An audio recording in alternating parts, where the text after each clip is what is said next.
Bonjour à tous, Guillaume Potier, enseignant en agronomie et agromachinisme à l'ESA dans les différentes formations de l'école et puis également responsable de formation du BTS APV, BTS Agronomie et Production Végétale par apprentissage. Alors j'imagine qu'actuellement vous posez plein de questions au niveau de votre poursuite d'études après votre baccalauréat et l'idée c'est qu'ensemble aujourd'hui je puisse tout simplement vous apporter les réponses au niveau de cette formation BTS APV. Alors très certainement, une des premières questions que vous pouvez avoir, c'est quels sont les métiers visés après la formation BTS APV. Ici, vous avez un exemple d'une exploitation agricole où vous pouvez très simplement vous installer en tant qu'exploitant agricole. Donc en général, c'est plutôt à dominante grande culture que nos étudiants vont s'installer par la suite. Alors, vous pouvez devenir technicien en grande culture, technicien en production végétale dans des coopératives agricoles, dans des négoces agricoles ou à la chambre d'agriculture ou dans des instituts techniques. Vous pouvez également devenir chef de culture dans des grandes structures, en général au niveau des exploitations agricoles, ou technicien d'expérimentation dans des services d'expérimentation.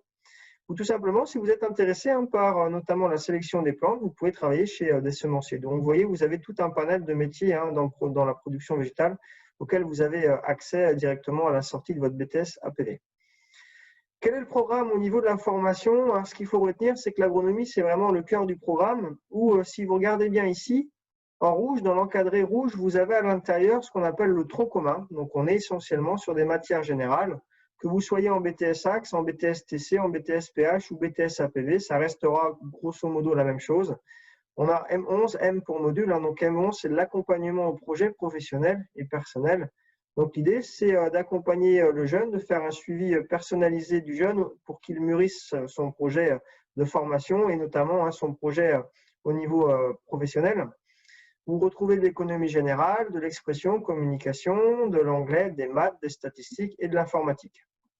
Ensuite, dans l'encadré en vert, là, on retrouve vraiment les matières spécifiques à l'APV, où vous avez politique et filières agricoles, donc en production végétale. Vous avez de la compta-gestion également.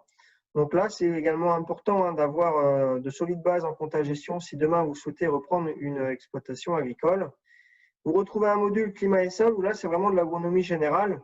Donc très souvent, en première année, c'est très ciblé sur l'évolution d'un sol, les différentes propriétés agronomiques des sols, la lecture et l'interprétation des analyses de terre dans l'objectif de formuler un conseil à un agriculteur, un conseil agronomique. Vous avez également les profils culturaux, donc ça c'est essentiellement en première année. Et en deuxième année, ça va concerner notamment les outils de pilotage de la fertilisation azotée et autres types de fertilisation au niveau des grandes cultures.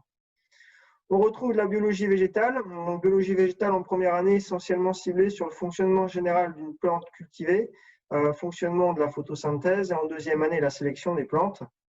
De l'écologie, donc l'écologie, c'est la matière scientifique en tant que telle, au niveau des fondamentaux, mais également la reconnaissance des adventices dans les champs. Donc, plusieurs fois, on va sortir dans les parcelles pour repérer les adventices. Du machinisme, donc l'idée ici, on est vraiment sur une formation où il y a plus de machinisme agricole, toujours dans l'objectif de faire le lien avec l'agronomie, parce que demain, quand vous aurez du diagnostic culturel à faire, on peut très facilement remonter sur l'utilisation des outils. De l'expérimentation, donc l'expérimentation, ça concerne, si demain vous souhaitez mettre en place une expérimentation chez vous, quels sont les dispositifs expérimentaux que je peux utiliser, derrière comment on interprète les résultats statistiques. On retrouve un gros module concernant l'itinéraire technique. Donc, nous avons 4 grandes cultures au programme. Nous voyons le blé et puis le colza en première année, le maïs et la luzerne en deuxième année. Donc là, on va faire notamment des cours magistraux, mais également pas mal de sorties terrain au champ pour tout simplement être capable de faire un diagnostic culturel comme le fait un technicien tous les jours. Et puis, pour s'élargir un peu sur d'autres cultures, découvrir d'autres cas concrets au niveau d'exploitation, au niveau d'autres structures, nous avons un module qu'on appelle système de culture. Donc là, vous avez d'une manière générale et d'une manière synthétique, vous avez le programme de la formation APV. Alors, comment ça se passe au niveau de l'obtention du diplôme, au niveau de la formation APV? Eh bien, c'est très simple. 50% de l'obtention du diplôme, ça se fait avec des CCF, donc des contrôles en cours de formation. Donc, vous en avez la moitié en première année et la moitié en deuxième année. Et les 50% restants, ça se fait au niveau des 3 épreuves terminales. Une première épreuve terminale qui est générale et qui est commune à tous les BTS agricoles, c'est tout simplement un écrit de 3h30 sur un thème socio-culturel, socio-économique. La deuxième épreuve, qui est une épreuve technique, c'est le rapport de stage qui donne lieu à une soutenance orale. Et le rapport, il est basé sur une expérimentation dans le végétal. Et enfin, la troisième épreuve technique, C'est tout simplement un diagnostic cultural à faire sur une parcelle, soit de blé, soit de maïs, soit de colza, soit de luzerne. Au niveau de l'apprentissage chez nous, hein, c'est 15 jours, 15 jours, 15 jours en entreprise, 15 jours à l'école. Grosso modo, c'est le rythme moyen au niveau de l'apprentissage. Et puis, en termes de répartition de nos effectifs, on a à peu près la moitié des étudiants qui sont en exploitation agricole, plus souvent à dominante grande culture, et l'autre moitié en coopérative agricole, en négoce agricole, ou en institut technique, ou chez des semenciers ou entreprises de sélection.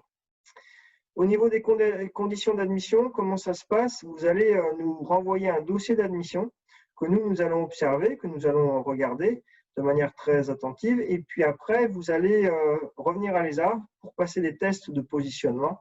Et en parallèle, vous aurez un entretien avec un responsable de formation. Au niveau de la poursuite d'études, eh bien, comme vous êtes au niveau d'un BTS APV, on reste sur un BTS qui est quand même scientifique. Et ça, c'est important de le souligner, qui vous ouvre plein de portes possibles. Vous pouvez très facilement continuer en licence professionnelle.